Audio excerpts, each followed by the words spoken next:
December 1 యొక్క విశేషత మనం చూసుకుంటే ఈ రోజున వరల్డ్ ఎయిడ్స్ డేని ప్రపంచ ఎయిడ్స్ దినోత్సవాన్ని మనం జరుపుకుంటా ఉన్నాం.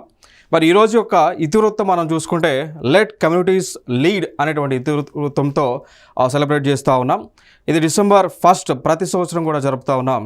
మరి ఈ రోజున హెచ్ఐవి అదేవిధంగా ఎయిడ్స్ వలన వస్తే ఎటువంటి అనారోగ్య సమస్యలు వస్తాయి, ఏ విధంగా ఈ ఎయిడ్స్ అదేవిధంగా హెచ్ఐవి సంక్రమిస్తుంది అనేటువంటి అంశాలకు సంబంధించి ప్రజలలో చైతన్యాన్ని కల్పిస్తూ ఉంటారు.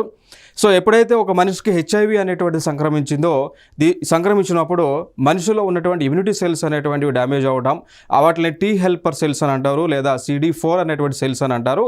ఈ సెల్స్ని హెచ్ఐవి వైరస్ అనేటువంటిది డ్యామేజ్ చేసి క్రమేపీ ఆ మనిషి మరణించడానికి దారితీస్తుంది. మొట్టమొదటిసారిగా హెచ్ఐవి దినోత్సవాన్ని లేదా వరల్డ్ ఎయిడ్స్ డే నిర్వహించాలని తీర్మానం చేసినటువంటి సంస్థ వరల్డ్ హెల్త్ ఆర్గనైజేషన్ 1988లో వీరు తీర్మానం చేయడం జరిగింది. దానితో పాటు హెచ్ఐవి యొక్క ఫుల్ ఫామ్ మనం చూసుకుంటే హ్యూమన్ ఇమ్యూనో డెఫిషియన్సీ వైరస్గా మనం చెప్తా ఉన్నాం. ఎయిడ్స్ యొక్క ఫుల్ ఫామ్ మనం చూసుకుంటే ఎక్వైర్డ్ ఇమ్యూనో డెఫిషియన్సీ సిండ్రోమ్గా మనం చెప్తా ఉన్నాం. మరి యొక్క ఎయిడ్స్ దినోత్సవాన్ని పురస్కరించుకొని ప్రతి ఒక్కరు కూడా ఎర్ర రిబ్బన్ని వారి యొక్క షర్ట్స్కి పెట్టుకుంటూ ఉంటారు. యొక్క ఎయిడ్స్ దినోత్సవం యొక్క సింబల్ కూడా మనం చూస్తే ఇక్కడ రెడ్ కలర్ సింబల్ కనిపిస్తూ ఉంది. ఇది ఎయిడ్స్ దినోత్సవానికి సంబంధించినటువంటి అంశము.